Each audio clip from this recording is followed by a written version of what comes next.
Good morning dear students, welcome to Narayana live classes. आज हम अपना जो असाइनमेंट हम लोग कर रहे थे सपनों के दिन उसी क्रम में आगे बढ़ते हैं। तो चलिए शुरू करते हैं। हमारा आज के असाइनमेंट का पहला प्रश्न है, लेखक के स्कूल के हेड मास्टर का क्या नाम था। जैसा कि आप जानते हैं कि पाठ में लेखक ने अपने बचपन का वर्णन किया है। बचपन में जब वो स्कूल जाते थे उस पूरे अंतराल का उन्होंने उसमें वर्णन किया है। तो इसीलिए पूछा है कि लेखक के स्कूल के हेड मास्टर का क्या नाम था। तो नाम था श्री मदन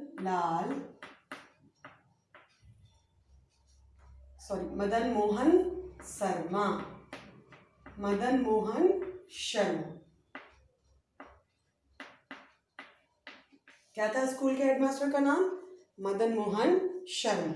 हमारा दूसरा प्रश्न है, सभी लड़के किससे डरते थे। विद्यालय में कोई ना कोई एक ऐसा अध्यापक होता है जिससे या तो बच्चे डरते हैं या उनकी हर बात को फॉलो करते हैं, उनकी हर बात का अनुकरण करते हैं। तो उस समय उनके विद्यालय में ऐसा कौन था जिनसे सभी डरते थे, उनकी कही गई बात को कोई भी नकार नहीं सकता था। कौन थे? पीटी मास्टर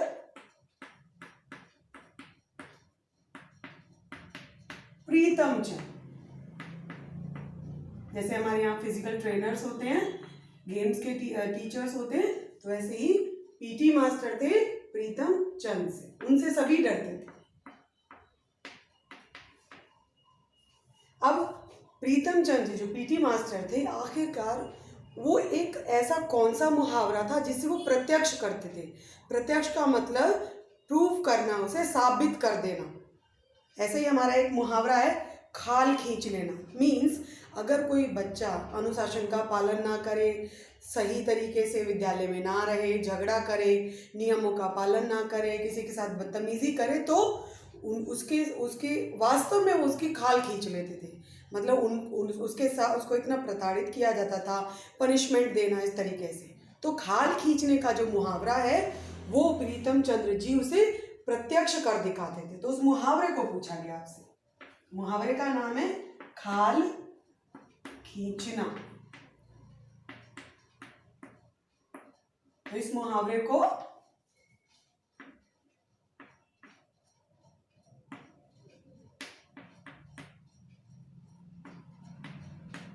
वो प्रत्यक्ष कर दें। ओके, हमारा अगला प्रश्न है, मास्टर प्रीतम चंद कतारों के पीछे खड़े खड़े क्या देखते। कतार का मतलब होता है पंक्ति, लाइन जो होती है। तो जब सुबह प्रार्थना सभा में बच्चे पंक्तियों में ग्राउंड में खड़े होते, मैदान में खड़े होते या प्रार्थना सभा में खड़े होते थे, तो प्रीतम चंद जी जो पीटी मास्टर थे वो क्या करते थे? क्या करते? यस, बिल्कुल, कि कोई बच्चा ठीक से, ऐसा तो नहीं ठीक से नहीं खड़ा, किसी ने आंखें तो नहीं खोली हुई, कोई टेढ़ा मेढ़ा तो नहीं खड़ा या कोई हिल तो नहीं रहा। तो वो क्या करते थे कि बच्चे ठीक से खड़े हैं कि नहीं, कि वो इस चीज का ध्यान रखते थे कि कौन सा बच्चा कतार बोलते हैं पंक्ति को, कतार में ठीक से नहीं खड़ा, और अगर वो नहीं खड़ा होता था तो उसे तुरंत पनिश किया जाता था। इसीलिए सब उनसे डरते थे और हमेशा अनुशासन का पालन करते थे। ओके, अब हमारा अगला प्रश्न है, जिन हेडमास्टर का सबसे शुरुआत में वर्णन किया गया उनका स्वभाव कैसा था।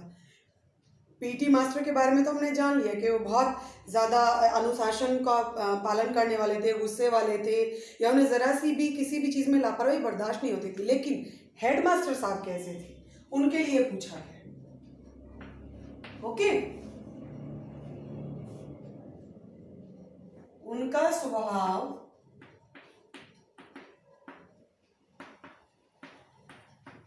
कोमल था, काइंड हार्ट जैसे हम बोलते हैं, कोमल था। वे बच्चों को बिल्कुल नहीं डांटते थे, वे बच्चों को बिल्कुल नहीं डांटते थे।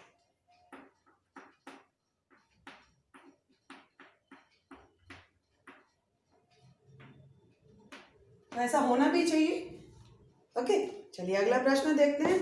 अब जिन हेडमास्टर का साहब का हमने यहाँ वर्णन किया है, अब आखिरकार वो कौन कौन सी श्रेणी को, श्रेणी किसे बोलते हैं, कक्षा, क्लास जो होती है, ओके, किन किन श्रेणियों को अंग्रेजी पढ़ाया करते थे, उनकी क्लासेस पूछिए कि आखिरकार हेडमास्टर साहब जो हैं वो किन किन क्लासेस को अंग्रेजी पढ़ाया करते थे। हमारा अगला प्रश्न इसी से संबंधित है।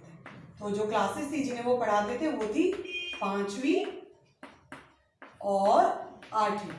तो 5वीं और 8वीं श्रेणी को वो अंग्रेजी पढ़ाया करते थे। श्रेणी किसे बोलते हैं, मैंने अभी अभी आपको बताया, क्लासेस, कक्षाओं। तो 5वीं और 8वीं को हेडमास्टर साहब अंग्रेजी पढ़ाया करते थे।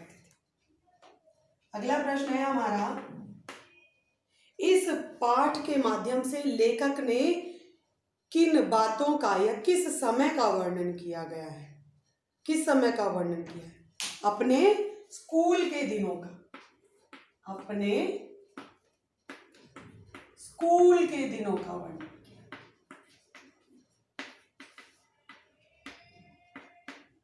जिस समय वो विद्यालय में पढ़ते थे उस समय के दिनों का पाठ में लेखक ने वर्णन किया है। तो हमारा आज का अंतिम प्रश्न है, हेडमास्टर साहब किसी न किसी एक बच्चे की या एक लड़के की किताबें लाकर लेखक को क्यों दिया करते थे, उसके पीछे कारण क्या था? क्योंकि लेखक के परिवार की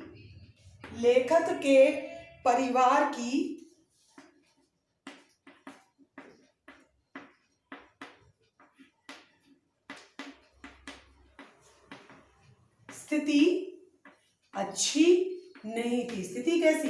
फाइनेंशियल जिसे बोलते हैं, क्योंकि लेखक उस समय अपनी पुस्तकें नहीं खरीद पाते थे। परिवार जो आमदनी कह लीजिए या उनका फाइनेंशियल जो कंडीशन थी वो अच्छी नहीं थी।